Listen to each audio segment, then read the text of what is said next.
Wassail, beautiful people. Change your mind and the rest will follow. Free your mind and the change will follow. So I've been hearing this whole thing. As you move into different timelines, cosmic frequencies, all these different things, everything will look almost the same, but there will be tiny differences. You know, like the lyric to a song or something, or like a chalet that disappeared and another one that changed colour from when the day I first arrived here. So I've been going through a series of timelines, and yes, before that I was talking to a whole different group of you. It was still all of you, but in a different timeline. So I love all that.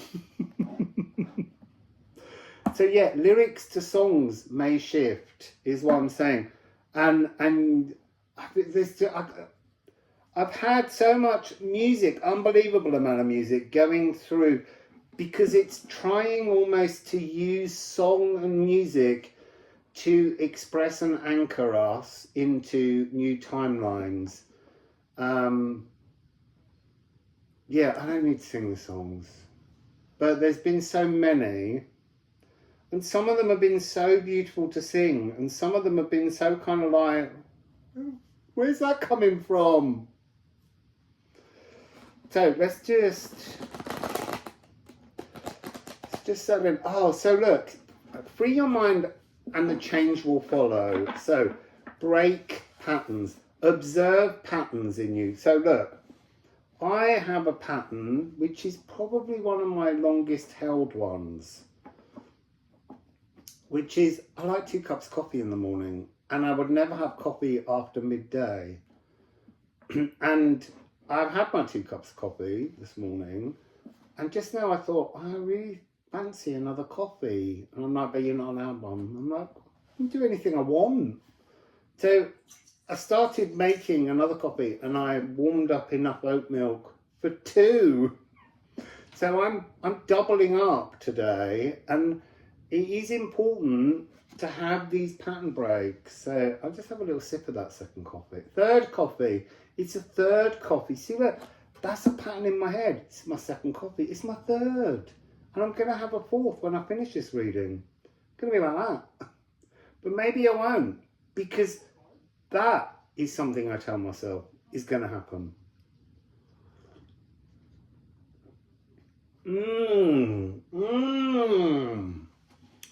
Tastes even better because it's naughty.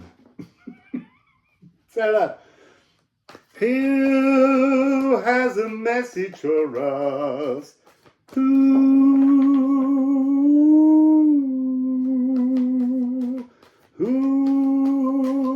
has a message for us? Is it someone, or is it just, oh, it's Trinny. It's Trinny Whiny. Total social enjoyment. Moving as one harmonious body with your galactic inheritance. This is the Viennese waltz. Oh, I've got to move that copy. That nearly went in the cup.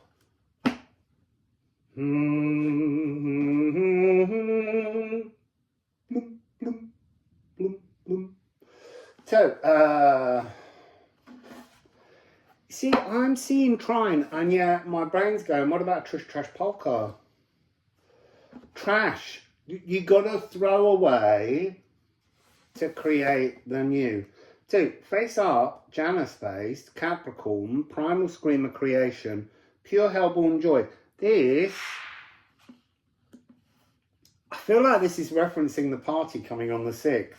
I don't know. We'll see. We'll see, because I don't know what kind of readings are going to come out, but, you know, it's in House Capricorn, and there's a lot of shifty people turning up there. So there's something here like the Trine energy or the shitstorm energy, the stirrers or the waltzers. Where are you? Where? Where are you? Are you House Capricorn? Getting really, I would say there's something a little bit more raucous going on in House Capricorn than is going on in House Aquarius, but all the attention is in the beginning somehow of House Aquarius. I'm splitting these cards. I've cleared the table to make space. Now, what are these two doing? Moon in Leo and Neptune. You see, as I put them down, I want to split them so that actually it feels like this. This belongs to this party. This melodious.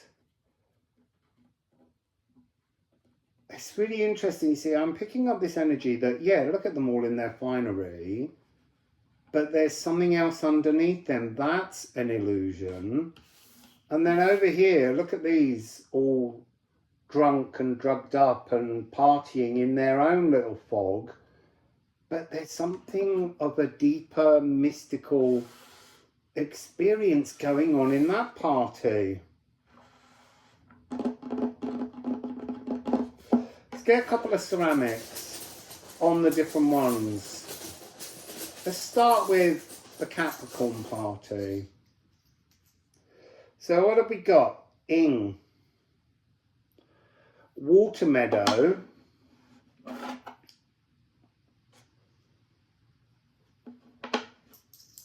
and we've got 26, Oak, 8. Oh, that made me jump. I mean, when I dropped it, I knew it was coming, but the sound of ceramic on ceramic made me jump. And then we got 31. Okay, that's really interesting. There's something here where through the intoxication, there's a greater connection to the energy of the golden path, but it's a deception. This isn't real and maintainable. I'm going to do that one and then we're going to do something else because it's already being put in my head. So this is the energy of an intoxication to reach up for something sacred and to witness it. It's like you're jumping up to peep over the hedge and you can see the golden path, but you can't get through the hedge. But you've seen it now. You kind of know what it looks like. But you can only get through the hedge when you're not intoxicated. The intoxication is the hedge, the barrier that stops you from getting lost in the golden path when you don't actually have the frequency to survive. I don't know. So look here, House Aquarius. This is beginning with Hemfereld. This is a different frequency. This is bringing together all the sophisticated notions and streams of things on a journey home, something deeply creatively comfortable. That's, wow, look, it is 70, it is onwardness, it is the now moment. That's like the doorway that the intoxication gives you at the other party. But you can't stay in there. Eventually that doorway just collapses, that reality collapses. This group over here, they're a very sophisticated form of social cohesion. But again, what I want to say is yes, it's giving them this, but it doesn't feel stable either. There's something about both of these approaches that doesn't feel wholly stable. So what have we got here? 65, Witchcraft. It's just a sophisticated mystical illusion.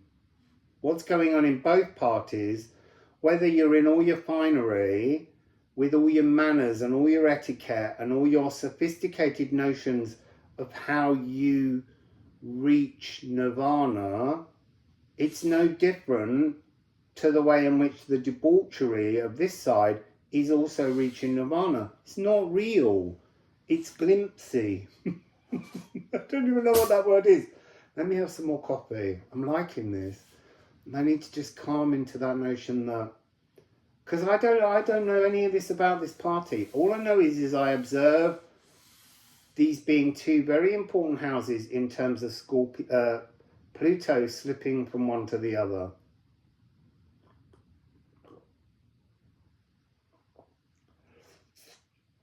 So, there's a third pathway, like there's a third gender. So, what's between? Because there's nothing really between Capricorn and Aquarius. It's rolls from one into the other. But what's the missing segment? What's the missing pathway? Can we have a clue, please? Right. That's really interesting. That came out in a reading recently. South Node as, yeah, it's the personal grimoire. It's your magic book. Your anthology of songs. Not this sophisticated, created, societal ruled version of your songs. And not this not this drunken singing. Your true, inherent, mastered qualities, your dragon's tail. But this was coming across in another reading. It was the Venus reading, I think, where we had Earth, maybe, Monas Hieroglyphicus, and South Node. And this was some kind of strange... I can't find it. It'll come out again if it's necessary.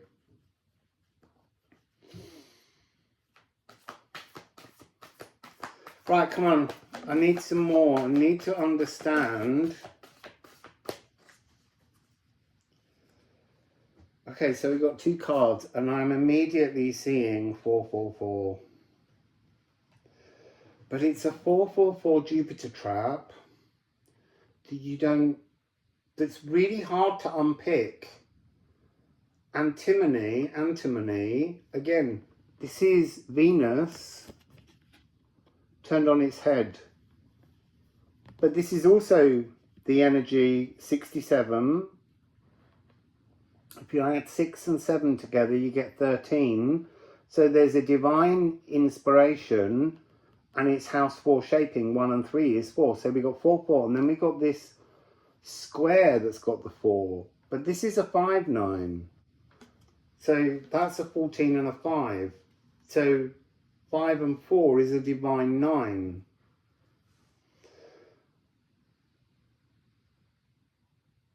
And there's a 90 degrees. So there's a kind of 9-9 energy. There's this, the truest alchemy, the true sculpture, the true moulding of your own clay is you moulding your own clay.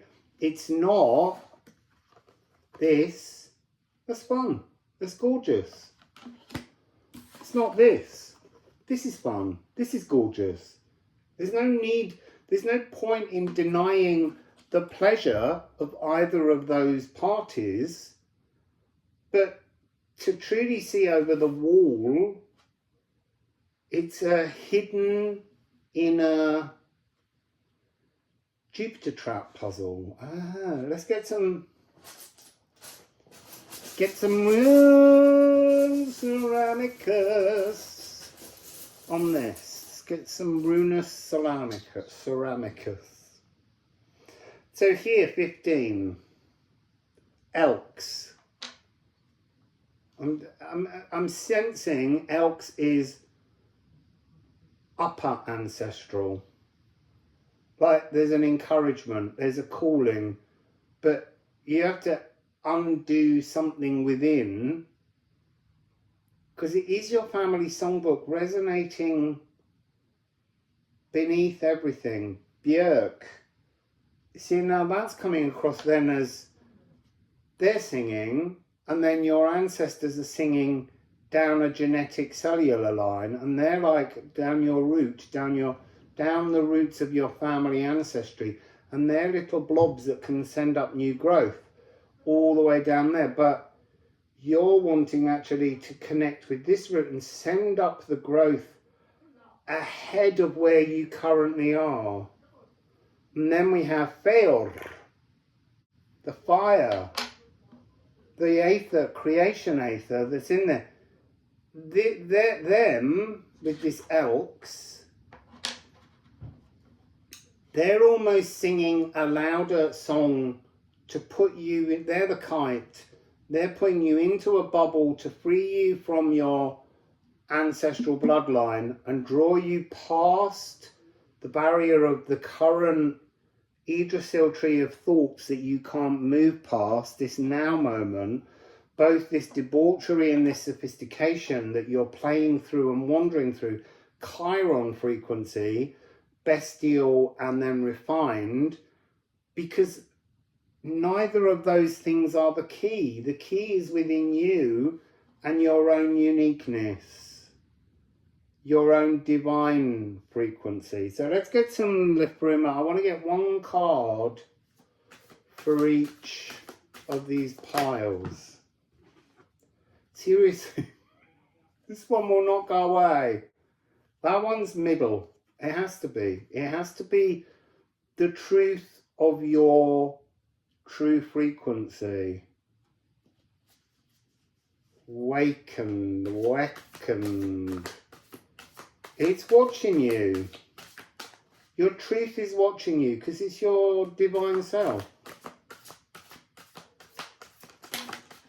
Oh, interesting.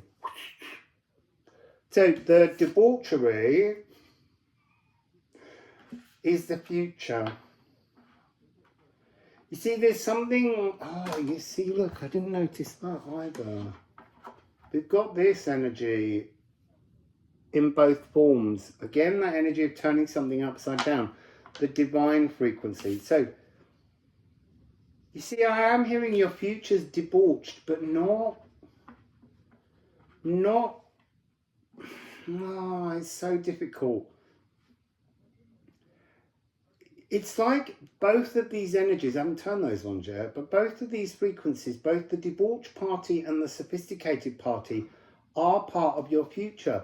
But it will be at a stage where it no longer matters because it's not, neither party is looking at the other party and going, I hate the way they have their parties. I don't like the way they have their parties. There's no judgment suddenly. It's when judgment has been released. So let's see what the two energies are here. So look, it's Thorn, the big gateway into the now. They think they're in the now, but they're not. They think they're projecting their energy to root into the current, but it's not. It's, you see, these are two very similar frequencies in that. They're both a gateway, but they both talk about sharp thorns stopping you entering. And there's an energy in this one where the magic folk dare you. They dare you to go in. And it's, this one here comes with Hell, which is the returning light. You see, there's something here in that toxic positivity energy of sophistication and etiquette and this whole idea of what is the ultimate truth. It's that and the debauchery. It's sophistication and debauchery. And you need to return your light to both. You have to be your shadows and your light if you really want to embrace this energy, this place that's waiting for you. It's so interesting. That one's got one of the hidden animals on it. It's got the wolf. Hey! Now I know why I picked it up. It's wolf protection. The wolf protection is like this. It's the elks. It's the galactic protection. This realm is protected. It's protected from us in error. It's protected from us in arrogance. It's protected from us in that debauched energy. It's there. It's your true dream realm reality. It is your perfect now. But it's also your water meadow of your true, deeper, darker emotions. It's all of these things, but it's yours only, and it's protected. And you have to create the Aether key by transforming so that it can descend and become part of your truth. And there is some part of it where there are layers, because it's a family songbook, it's a grimoire. There's certain pages, you could go through your grimoire and you could match page 67, and then you make some definition, and then you suddenly match page 4. There's no coherent timeline of the sophistication, but somewhere one of those frequency pages is your dream. It is your North Node. It is that energy. It is your returning light. It's waiting for you to discover it. So that's gorgeous. So, Wassail.